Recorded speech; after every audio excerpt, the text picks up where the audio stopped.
Hey everybody, welcome to today's video. Hope you're doing great wherever you're watching from. We've got more breaking news out of Venezuela. It looks like a full naval blockade is being established with ship power, jet power, the different air power that's intertwined with those ships is choking the Maduro regime and basically putting a noose around the regime's neck in a way that we haven't seen before. And this could completely back them into a corner and make them do something crazy, or it could be that real pressure campaign that's needed to get Maduro to leave, although he's digging in his heels right now. But here's a wild statistic. So right now, shipping out and into Venezuela has been cut by half just in the past few weeks, and that number is ramping up fast. It's getting shut down even more tight, and this puts Maduro in a position where he doesn't really have a lot of options. So we're going to walk through the jets, the tactics, the ships, everything that's going to continue to tighten the Maduro regime, because that might tell us how this will go down and when it will go down.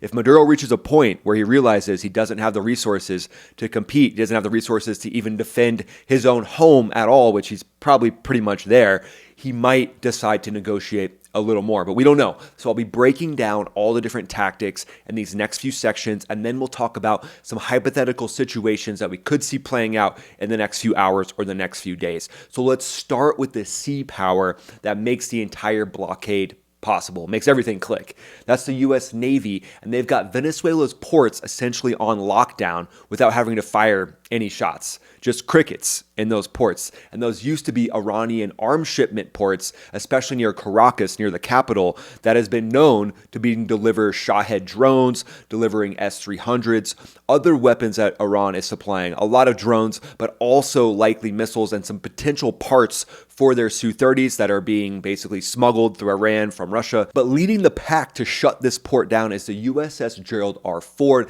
That is a super carrier, 1,100 feet long, 100,000 tons. If that doesn't get you excited, it's really hard for anything probably, but that's powered by 2 nuclear reactors, and that lets her cruise at about 30 knots for 20 years straight before refueling. Talk about a Prius. I mean, we might as well just call it the USS Ford, aka the Prius at this point. It uses electromagnetic catapults to fling them off the deck. Every 45 seconds, it can launch a fighter jet. So those combat operations are just continually slinging fighter jets airborne and slinging them towards Maduro at any given moment, or slinging him towards the ships that he's trying to use to continue commerce, and we'll get to that here in a second. It's also got arrestor wires that can grab jets' hooks at about 150 feet per second for quick recoveries. The escorts include the Arleigh Burke-class destroyers like the USS Stockdale that's already turned back Russian tankers this month.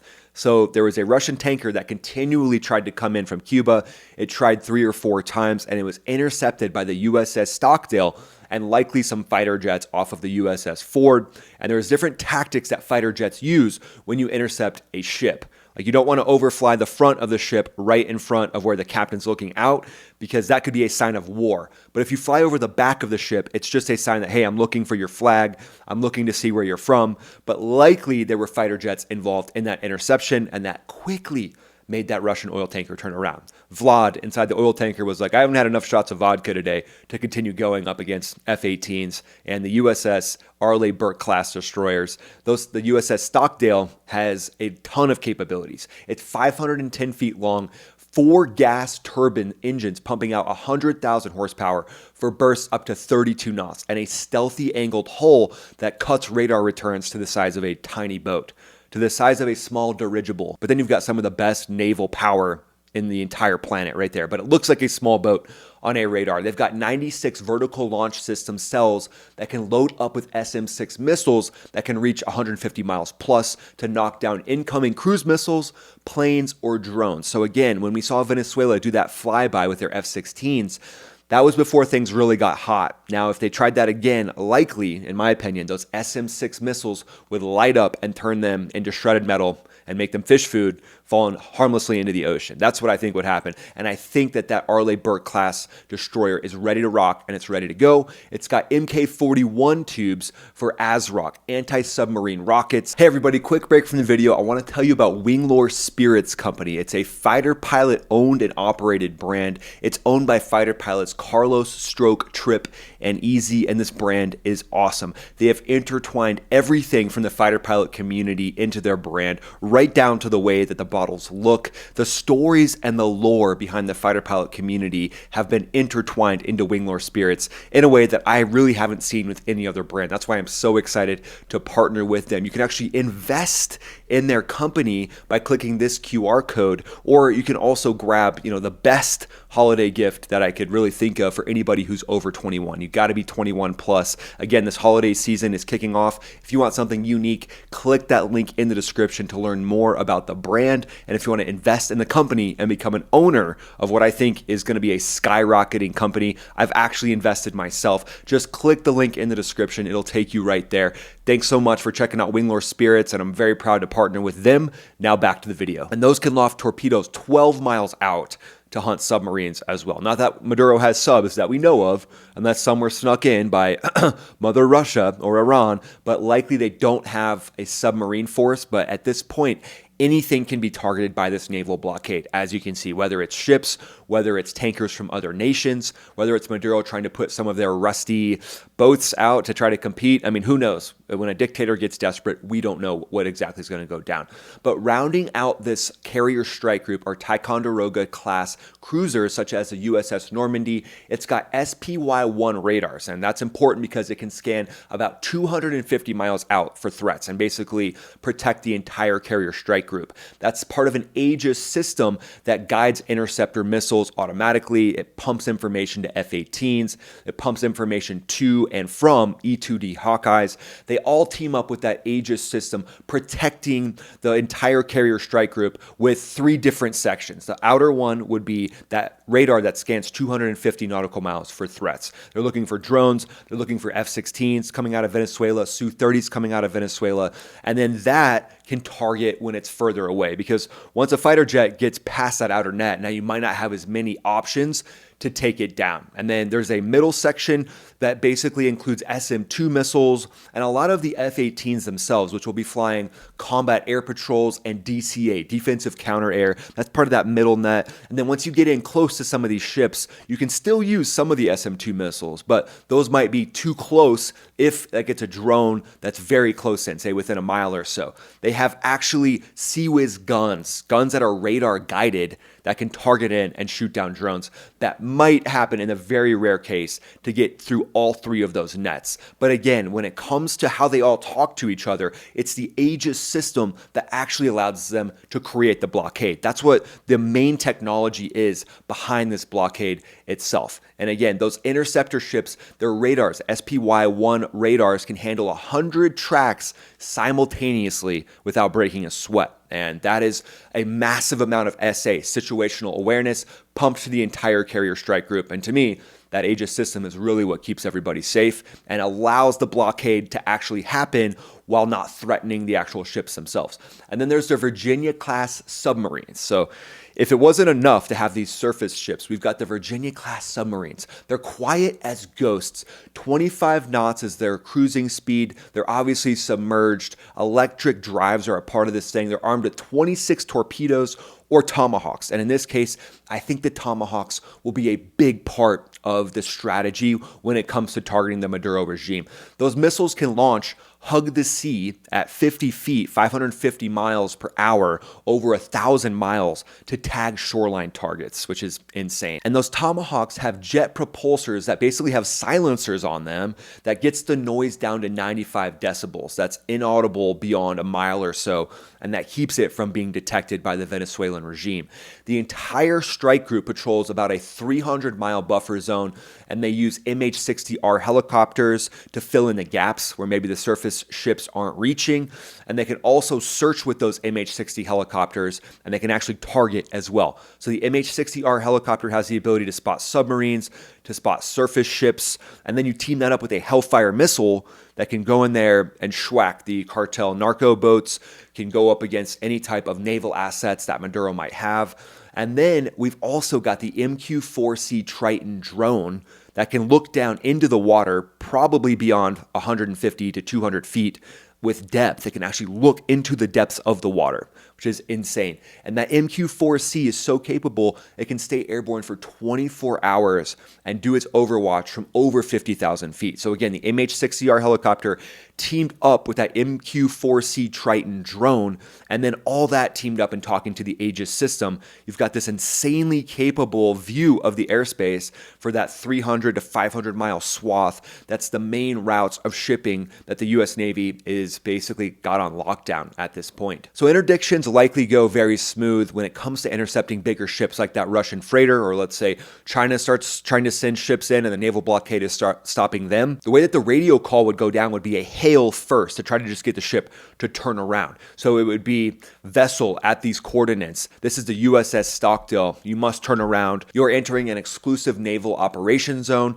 Turn around or you will be intercepted. And then it would probably step up from there. So turn around or you will be intercepted, turn around or you will be fired upon, to really drive home the point. And then potentially even the F-18s airborne as well, basically having their little chainsaws up above, proving to those vessels that they don't want to mess with that part of the sea because it's locked down by the US Navy. And then likely the fighter jets themselves would be dropping warning flares as they were flying across the front of the ship, showing the captain that, hey, these are warning flares. We're going to drop the flares first before we drop any kinetic weapons. And then it could get to the point where kinetic weapons are being dropped. Obviously, that would be tried to be avoided, and that's the point of the naval blockade, is basically not having to use kinetic force, but having the kinetic force there just in case you have to. So the airside keeps everything airtight because you can't have a blockade constant without having eyes up in the sky, the 50,000 foot view showing you what's going on. So the Ford's air wing, F-18Es and Fs. The E's are the single seat air superiority. The Fs are the 2-seat strike package jets. The single seat air superiority jets are likely going to be leading the charge when it comes to the defensive counter air that's up there to take down any drones and even to use their targeting pods to spot any type of surface vessels. They've got APG-81 radars. Those are highly capable ASA radars. They're going to look out beyond 80 nautical miles, and they've actually got intertwined jamming that can be done with those radars as well. So they could basically jam different Venezuelan fighter jets like the F-16s or the Su-30s. So at the end of the day, highly capable radar on the F-18s that are a huge part of this aerial denial mission. And then the E-2D Hawkeye, that's an advanced aircraft that can circle at 30 to 40,000 feet. It can circle for 9 hours. It's got turboprops and it pulls feeds from satellites and it is basically the little AWACS. So it combines feeds from satellites, combines feeds from its own onboard radar, and it can vector fighter jets to intercept surface vessels or anything that's in the air as well. Highly capable aircraft there. And then the P-8A Poseidon is a huge part of any no-fly zone as well. That handles a lot more of the submarine operations. It's a modified 737. It's got a couple different ways to detect submarines, surface vessels, but here's the big thing. It's got a 4,500 nautical mile unrefueled range, and it can actually drop sonobuoys to triangulate underwater noise and then pass that information to the actual carrier strike group, or it could even be loaded with AGM harpoons itself and strike anything underneath the water. And then when it comes to naval air power, hugely important because they're right there. They're a part of the strike group. But the Air Force is also a big part of any naval blockade because of the shows of force and potentially their ability to strike land targets while the blockade is going on to even further drive home the point. So the B-1B Lancer could launch from bases in the US and be on scene within a couple of hours in the Caribbean. It's got an 8,000 mile range and it can carry 24 JASSM ER missiles. Those JASSM missiles are standoff missiles that can be launched from hundreds of miles away. They're highly advanced. They can fly over 600 nautical miles. They've got a 1,000-pound warhead. So think of them like an airborne Tomahawk. They can reach out and touch pretty much any target inside of Venezuela at this point, and their ability to be undetected while being launched from such a massive platform just can't be understated. But Lynx 16 is what's going to tie all this together. The Arleigh Burke class destroyers, the carrier itself, they're all combined onto that Aegis system, and then that actually ties into Lynx 16 as well. So you can see friendly tracks, you can see aircraft that are coming into the battle space, you can designate friendlies, you can designate hostiles, you can actually use the F-35's radar, which could launch from Puerto Rico and then pump that information to all the different aircraft that might not have quite as good of a radar, including getting that information up to the B-1. But the B-1 is going to be a great standoff aircraft to go in and launch that massive volley of Tomahawks, which to me, I think would happen at hour 1 of this conflict kicking off. So again, you've got that naval blockade, but then you back it up with the real teeth and the real muscle of the B-1, and you've really got the ability to lock down that entire area and to keep Maduro backed into a corner and completely bleed Maduro of any resources. And it looks like that's what the U.S. Navy is doing as we speak. So Venezuela's trade has cratered by 55%. Its electrical grids are in ruin, with blackouts potentially happening throughout the entire country, and the resupply is basically impossible at this point to resupply the regime. They're being bled dry. First, let's talk about a Venezuelan tanker. It's a tanker that's trying to resupply the regime. They tried ducking the line. They're 60 miles east of La Guara, and they're hauling 400,000 barrels of crude for a buyer in Asia. There's a couple fast patrol boats that are screening her flank to try to draw fire and distract the naval blockade. The Normandy's radar paints the tanker at 40 miles out, and the ops center within the Aegis system pings a MH-60R helicopter to go in and get a visual ID. The bird lifts off with its 2 door gunners. It gets close to the cargo ship and then starts scanning the deck. The helo closes to within a mile. It's got its FLIR, its infrared system, locked onto the heat signature from the engines, and the pilot keys the radio. This is the U.S. Navy. Reverse course now or prepare for boarding. Over. But the oil freighter holds 14 knots, ignores it, while the escorts peel off and pretend to go back towards Venezuela. Cue 2 F-35s that have launched from Puerto Rico and have just finished their refueling. They're tasked by an airborne E-2D Hawkeye that is orbiting overhead at 25,000 feet. The F-35s drop into about 15,000 feet. They turn their afterburners off and they stay quiet. They ripple off 2 GBU-12 laser-guided bombs as warnings, 300 yards off of the starboard beam of the ship. This is a shooter eye situation where one F-35 drops and the other is the designator, using their pod to have those weapons splash 300 yards off of these ships. Columns of water erupt like fireworks. They shake the hull enough to rattle loose fittings below deck. The captain, after seeing this, thinks maybe this should be a situation we don't go into. So he slows the ship to 0 and he drops an anchor, and they watch Hornets start to close in after the F-35s depart the area. A SEAL team fast ropes from the MH-60 and clears the bridge in under 5 minutes. There's no casualties. Maduro loses another load, and at this point, Maduro knows that it's game over. So this is how all these different systems could work together in this orchestra to enforce this naval blockade. Hope you guys enjoyed this video. Let me know where you think things go with the naval blockade. Would love to hear what you think. Follow me on X. Follow me on Instagram. Would love to say hi to you guys over there. And then if you would, just watch this video right here. When you watch this video right here, it helps the channel grow exponentially, and I would greatly appreciate it. I'll see you on this video right here. This is Ryan, also known as Max Afterburner, signing off.